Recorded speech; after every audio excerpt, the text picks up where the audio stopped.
prior to this report last year, we had the publication of the Sewell report, which denied that institutional racism exists in the UK. But our report was very firmly stating that actually there are severe ethnic inequalities in a range of healthcare services in this country, and the root cause of those inequalities are structural, institutional, and interpersonal racism. On today's episode, I'll be joined by Dr. Dharmi Kapadia. Dr. Kapadia is a lecturer at the University of Manchester. Her research focuses on racism, health, mental health, and older people. She is the lead author on the recently published NHS report, Ethnic Inequalities in Healthcare, a Rapid Review. I'll be talking to her about this report. I'm very grateful and honored to have Dr. Kapadia on the podcast.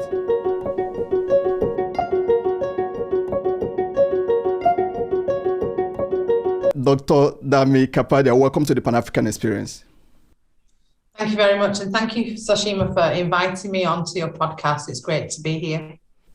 Okay, thank you. A report was published last week that established severe racial inequalities across several services within the NHS. If I put it bluntly, ethnic minority patients and ethnic minority staff within the NHS experience various forms of racism, structural, interpersonal, and institutional racism. And this report was commissioned by NHS Race and Health Observatory and conducted by academics at the University of Manchester, University of Sheffield, and University of Surrey, led by yourself. So I just wanted to, can you give me a little background on this body that commissioned this report, please? Yeah, sure. So the NHS Race and Health Observatory was set up about a year ago to address ethnic inequalities in healthcare and in health in the UK.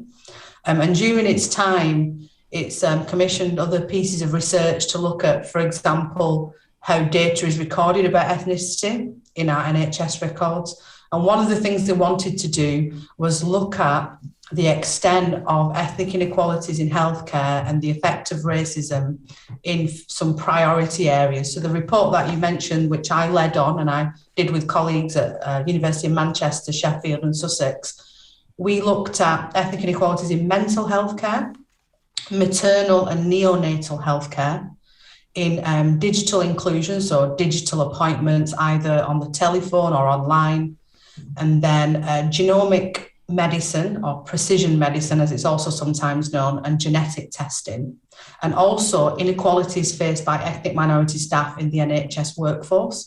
So these were deemed as 5 priority areas by the NHS Race and Health Observatory, and they commissioned me and my team to conduct what's called a rapid review. So what we did is we looked at the evidence, the research evidence, so published by academics, published by clinicians, published by government bodies or other organisations.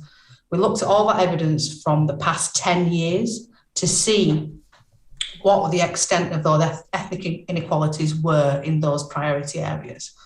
And we found that there was widespread ethnic inequalities in each of the areas that we looked at. And I think this may not come as a surprise. It didn't come as a surprise to us because I work in the area, my colleagues work in the area, and a lot of the people that kind of engaged in this work don't see this as any kind of surprise. But the reason why this was an important report was that prior to this report last year, we had the publication of the Sewell report, which denied that institutional racism exists in the UK. But our report was very firmly stating that actually there are severe ethnic inequalities in a range of healthcare services in this country, and the root cause of those inequalities are structural, institutional, and interpersonal racism. Wow, okay, so the report was presented in sections. I think you've reiterated them as well. And I was wondering, with regards to ethnic inequalities in mental health services, what were the findings in those areas? So there was quite a lot of literature. So even though we'd only looked at the last 10 years, there's been a lot of research that has shown the extent of ethnic inequalities. So the things that particularly stuck out for us in our report was that Black people, so people from Black Caribbean or Black African groups, are much more likely to be detained compulsorily. So that means be put into a psychiatric setting, like a psychiatric hospital, against their will, either through coming through the police or through their GP. So being sectioned, basically. So if you come from a Black background, you're much more likely to come into the hospital, in a psychiatric hospital, in that way. That's also the case for Asian people, although they're less likely than Black people to come in that way. We also see some really severe inequalities for younger ethnic minority children. So one of the findings of one of the studies that was included in our review showed that Black children are much more likely to come into child and adolescent mental health services, or CAMS, via social services or education, rather than come through their GP, compared to white British children. And people might be saying, well, actually, does it matter which route they come into the service as long as they're getting the service that they need? Well, actually, it does matter, because the GP is usually the first point of call as to where you would go to get some other kind of service, like a mental health service. But what our findings suggest is that they're coming through routes that are not as kind of as good for the child. So coming through a referral from social service or via education. And this kind of replicates what we're seeing in adult populations, where they're coming through routes where they're more likely to experience some kind of violence or some kind of aggression towards them from state institutions. Wow. So and even the report said that these inequalities are from birth to death, which is quite, appalling. And this is not the first time, I was not surprised about this. This is not the first. There have been previous research on, maternity in terms of Black women dying.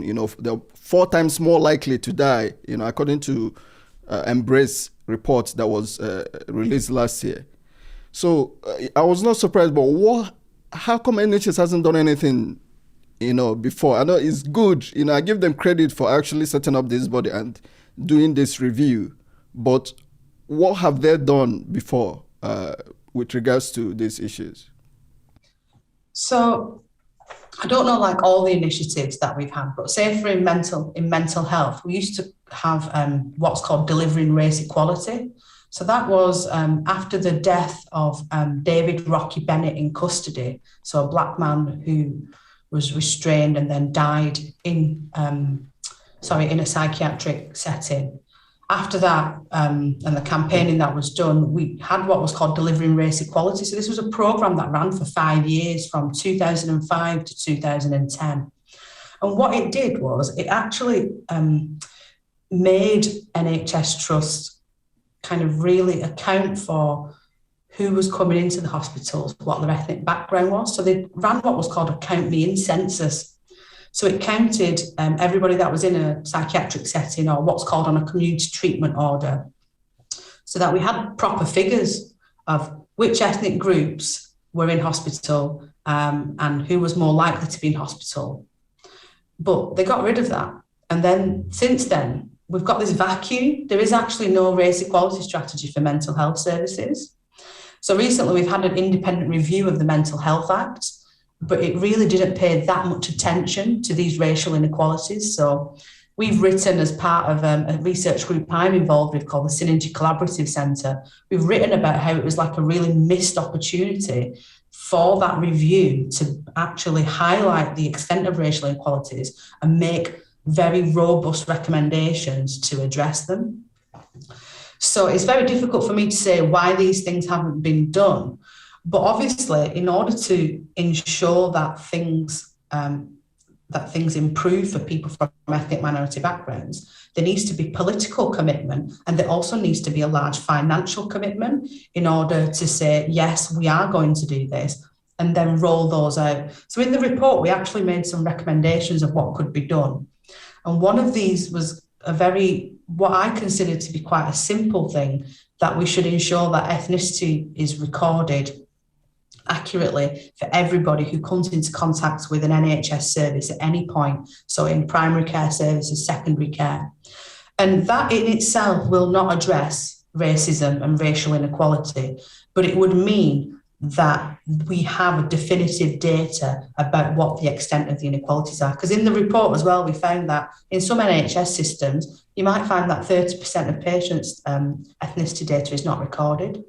Now, we wouldn't accept that for gender, would we? We wouldn't accept, or somebody's biological sex, or however they may identify, we wouldn't accept that level of missing data for such an important variable. So why should we accept that there is that level of missing data for something as important as someone's ethnic background? There's also, with regards to ethnic inequalities in genetic testing and genomic medicine studies, what do you find in those areas, you and your colleagues? So just to explain to kind of listeners that genomic medicine or precision medicine is using people's genetic DNA or material to eventually think of medicine that is personalized to that DNA or to someone's genetic makeup.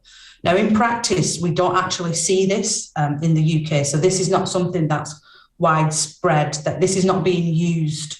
But what we do see is we see a lot of genetic databases or research databases, for example, the UK Biobank, and there's other genetic databases, and they're called genome-wide association studies, or GWA for short. So as part of those research studies, people's genetic material is conducted, and then analysis is done to see what that genetic material can tell us about someone's health conditions, for example. And what we see in these GWA studies is that there is an underrepresentation of people from ethnic minority backgrounds. So a lot of the GWA studies are predominantly white people. So they're not representative of the populations that they might then try to create personalised medicine for. So that was one of our criticisms. The other thing is that ethnicity is not very well defined in any of these studies. So they use lots of different ways of describing someone's ancestral background. So Caucasian, there's lots of different ways of categorizing someone as African American or Black. So, there's all these worldwide, we've seen all these GWA studies, but there's actually no consensus of what ethnic background we're talking about. On the genetic testing side of it, so this is people being offered genetic testing for health conditions that would affect them. So, for example, sickle cell anemia, or testing for conditions for when babies are in the womb. So what we found is that ethnic minority people were reporting that there was stereotypes about what they might need testing for, and a real lack of information about how to get testing properly. So in some of the studies that we reviewed, some of the people of South Asian background felt that there was assumptions being made by their GPs as to whether they needed genetic testing for their unborn children, because the GPs were sometimes assuming that they were in first cousin marriages when that was not the case.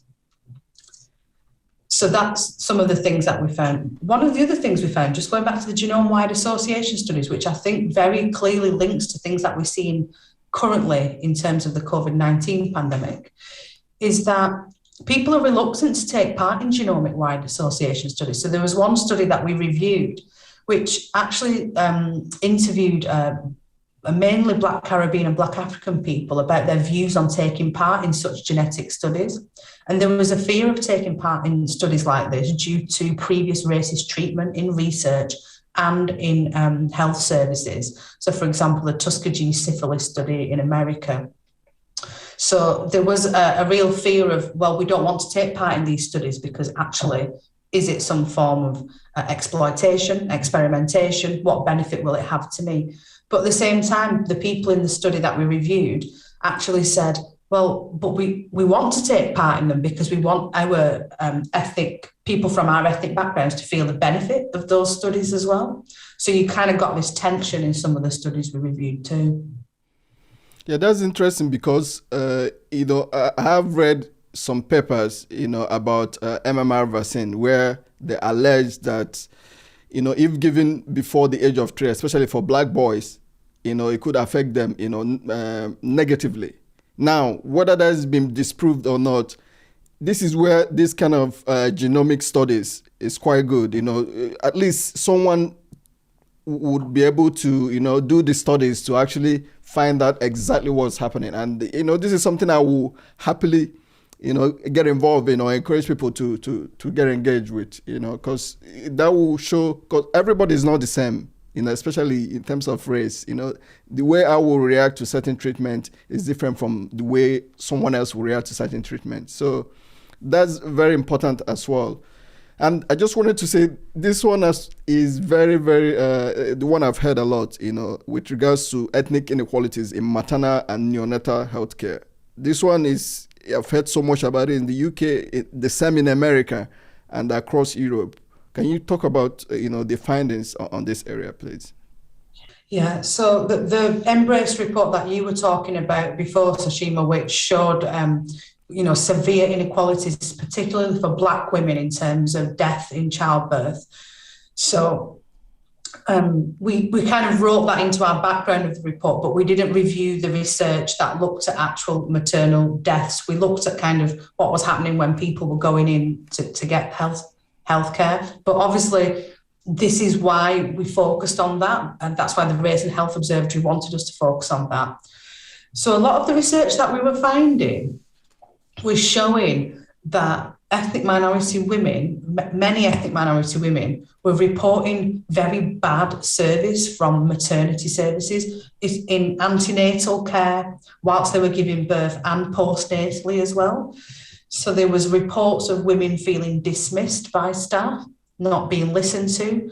There was a real lack of good quality interpreting services for women who didn't speak English confidently, and having to rely on either family or friends. And I think that's one of the things in our report that we did say, this is quite shocking that in the last decade, we still don't have an NHS that can provide good quality interpreting services for people who can't speak English confidently in a healthcare setting.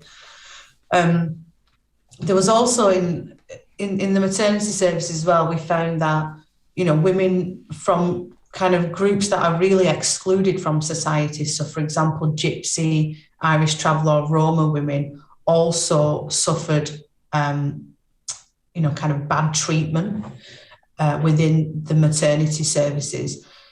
And I think, it affected a range of ethnic minority women. There wasn't just kind of one group. And some of the treatment was based on stereotypes about women from certain ethnic groups. So I think, there's quite a lot of work to be done there to improve those services. Kind of within that section as well, we did review any studies for neonatal healthcare, so healthcare for newborn babies. Our review didn't really identify very many studies in that area, but the one study that we did identify showed that Asian babies compared with white babies were more likely to be admitted back to the hospital for jaundice after they'd already been discharged. But that shows maybe there is kind of a lack of data around kind of newborn babies, and what kind of data does the NHS already hold so that we can do that kind of analysis to show the ethnic differences.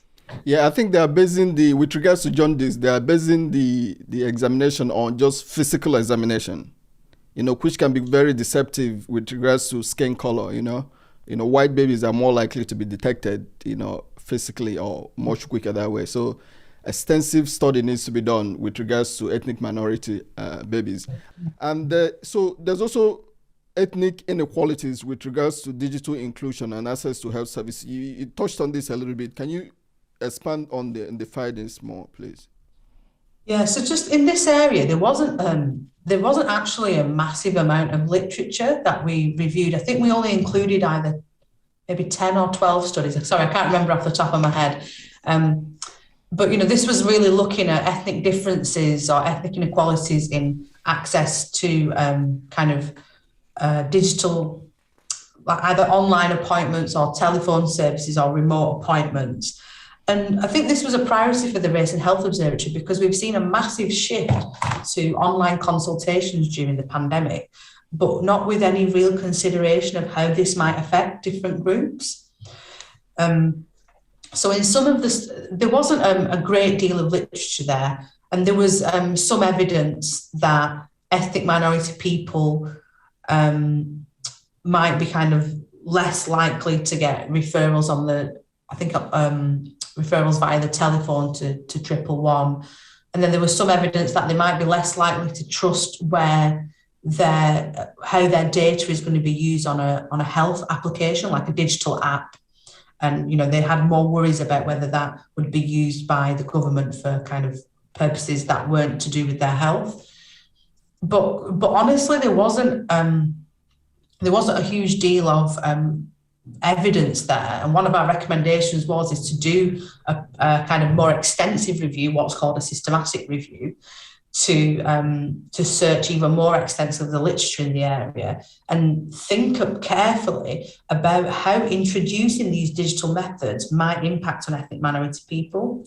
So some other work I've done has shown that ethnic minority older people particularly might be disadvantaged because they might have lower access to like a digital device like a phone or a tablet or a computer. They might be less likely to speak English, and if interpreters are not being provided on online appointments or telephone appointments, that might be a real problem. They might also have less skills in terms of being able to use the internet or use a specific app to access a health appointment. So I think this is like an area where much more evidence is needed. And I think my concern and my colleagues' concern is that if we are going to move towards having digital appointments as a kind of more of a norm, then this might actually serve to exclude a lot of people. I mean, digital appointments might be really good for some people. And we did some stakeholder interviews as well, or stakeholder groups. So we partnered with the Race Equality Foundation and the Uberlay Initiative. These are groups that work with ethnic minority people, and they did some stakeholder groups and asked people, what they thought on all these different areas. And some people actually said, yeah, online appointments are great. It means that I don't have to get childcare, or it means that I can fit it in around work. So obviously there are benefits, but if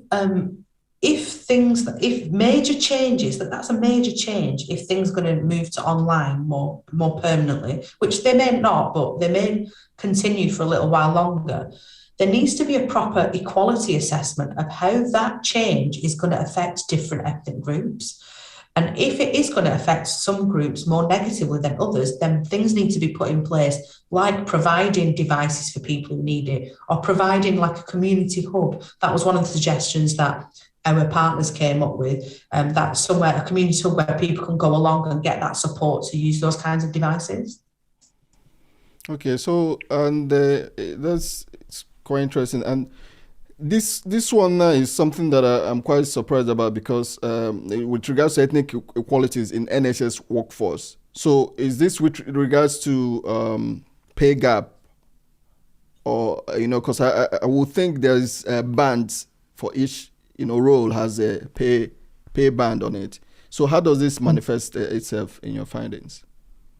So it's partly about pay gap, but it's also about working conditions and how ethnic minority staff are treated in the NHS workforce. So on the pay gap, there's some evidence to suggest that ethnic minority staff are less likely to be paid as much as white counterparts in similar roles. So even within a band, there's different points within a band. But it's also about, so there were some studies in there that showed that ethnic minority people may have been taking on more responsibilities during the COVID-19 pandemic. There was evidence that there is widespread racism towards different types of NHS workers, not just during the pandemic, but more generally. So like racist abuse, physical and verbal, from both staff, other members of staff and patients. And then I think there was some evidence as well of kind of burnout of ethnic minority staff. But one of the things that was missing there was evidence of how experiences of racism and how those connect to someone's physical or mental health or rates of burnout. So one of the suggestions that we had is that these two areas should actually be linked up, and future research should look at the link there, because research already shows, so there's lots of research that shows just in the general population, if you experience racism, that will impact on your physical and mental health. If you experience repeated racism, that will have what's called a cumulative effect. So the more racism you experience, the worse your health will get, your physical and mental health. So there should be some research looking at that kind of effect within healthcare workers in the NHS.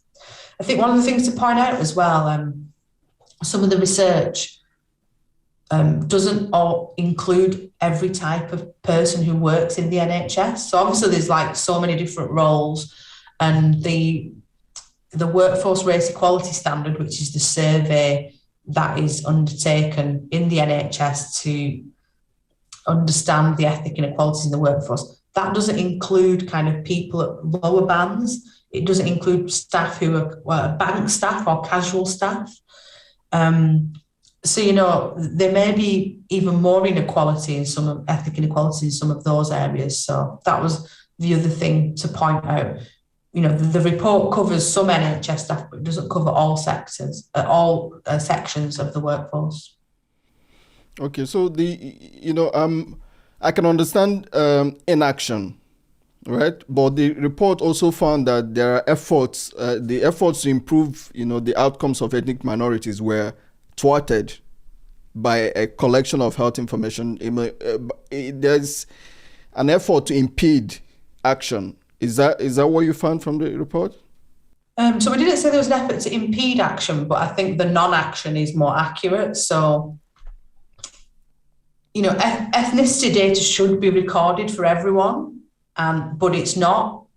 So, but then there's no consequence for the NHS if they're not recording ethnicity data. Does that make sense? So, when I started doing my PhD, how long ago was it? Maybe 10 years ago, I remember looking at different data sets because I wanted to look at ethnic inequalities in mental health services for ethnic minority women. So I thought, let me look at the different data sets and see which ones I might be able to use to do the research. So I looked at some potential NHS data sets, but I just couldn't consider using them because the ethnicity data recording was so poor. And I thought, I can't use that data because ethnicity is not even recorded for, I think it was about 30% of people. I thought, I can't really use that because that's not going to produce good, robust, good quality research. So that was happening then. It's still happening now. So what needs to happen for people who, so for example, the Department of Health, NHS England, NHS Digital, what needs to happen? How much more research do we need for them to say, yes, we will take action on this? Because I can understand people's kind of annoyance and frustration as well at researchers like me who keep producing research that keeps telling you the same thing in a way.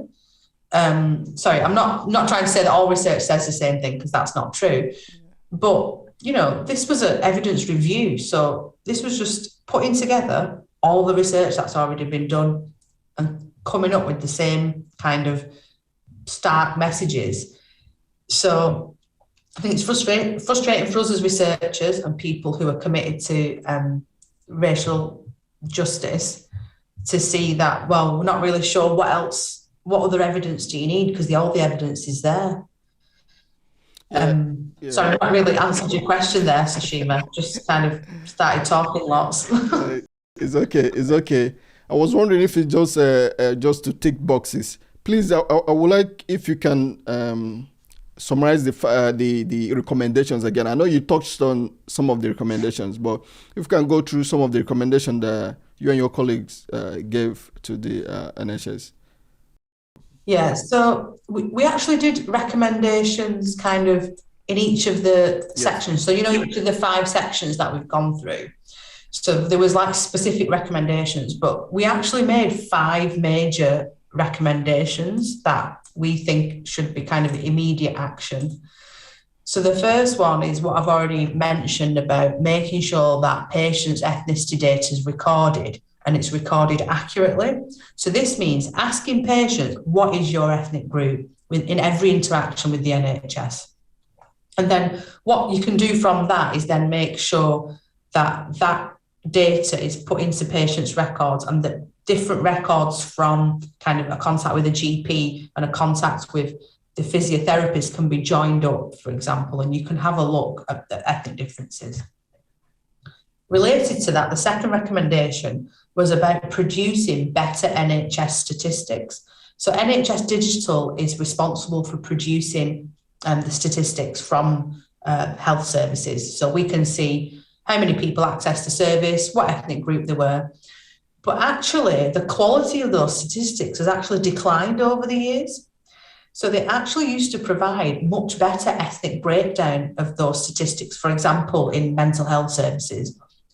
But they're not the breakdown and the detail is not there anymore. So, it's on NHS Digital to produce those. The third area is to provide and invest in proper interpreter services for the whole of the NHS. And these should be available to patients that require it in person, on the phone, and in online consultations. So, we need a high quality interpreting services. People shouldn't have to rely on friends or family. Some people don't have friends or family to rely on.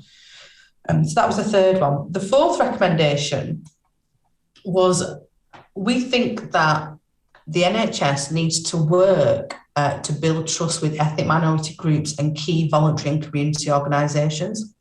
So we know that there's lots of grassroots ethnic minority organisations, there's charities who do race equality work, and they have very good relationships with the people that they work with and the people that they serve in the areas that they work. And often you will see ethnic minority people go to those organisations for help. We saw it in the pandemic. So those groups were doing a lot of work. They might have been providing meals to people who are isolating, bereavement counselling, social support. So there needs to be, because a lot of ethnic minority people don't have trust in state institutions, for example, like the NHS or like the police. So we think one of the ways that you can build trust for the National Health Service is to work with those voluntary organisations to build that trust. And that is a key factor. And that also means treating these voluntary organisations with a lot more respect in terms of acknowledging the amount of work that they do outside of the NHS that the NHS is not doing. And also acknowledging that these groups need longer term funding. So a lot of these groups have short term funding, but they're providing vital services to many ethnic minority people. So, these groups should be given much longer term contracts of funding from kind of central government or local governments in order to keep going. And the final recommendation was really about greater investment in research, but research that actually tries to understand why these ethnic inequalities exist and puts structural and institutional racism at the heart of those explanations. So, quite often we'll see research that talks about ethnic inequalities, but without actually really thinking about why they exist or thinking like why they've come about in the first place. So that there needs to be much better investment in that type of research, which understands how racism affects healthcare. So those are the 5 major areas where we think there should be attention. Okay, so what I'm wondering now, so what is left now is you have made the recommendations. Now what? I don't know. So we've done as much as we can to get the message out there. I mean, it would be interesting to see, well, we've just had the levelling up strategy, which obviously was probably being drafted as we did the report, which suggests, how we can level up whatever that might mean for kind of different social classes within the UK. But I mean, if you look at that report, there's very little mention of how ethnic inequalities will be addressed, but you can't really talk about differences in socioeconomic position without talking about racism as well. So that's kind of been erased from that report. What now? I mean, maybe I'm coming at it from a slightly pessimistic view, but I'm kind of used to us doing research and then people with the power to make things change ignoring that research. Obviously, ideally, this report would be taken very seriously. And I think because it's been commissioned by the NHS Race and Health Observatory, I think it does have the potential to create some real change. But I can understand some of your listeners might be thinking, oh, yeah, that's never going to happen. You know, it's just another report. But I do sympathise with that view as well. I think what we really do need in this country is a national race equality strategy. So I don't just mean in healthcare. I mean, how is this country going to think and what is it going to do about racial inequality in this country? Because we've seen this for decades and decades. So you need a proper commitment to it. We don't need the denial of institutional racism. We don't need the denial of ethnic minority people's experiences. We need a national commitment to addressing that. But I understand that's very idealistic as well. It's maybe something that we'll not see whilst I'm still alive. But if you're going to seriously do something about it, that's what's needed in this country. Okay, you talked about a national race equality strategy, you know, something that can deal with, broad spectrum of issues, not just in healthcare. There are issues with policing, there are issues in so many places, employment, so many places. But people have to accept that there are institutional or structural racism in the UK, which is still a huge debate among several quarters. You know, most people don't want to admit that. Yeah, I mean, well, that's the other point, isn't it? That people are not willing to do something about something they don't think exists, or they're very smart about pretending doesn't exist.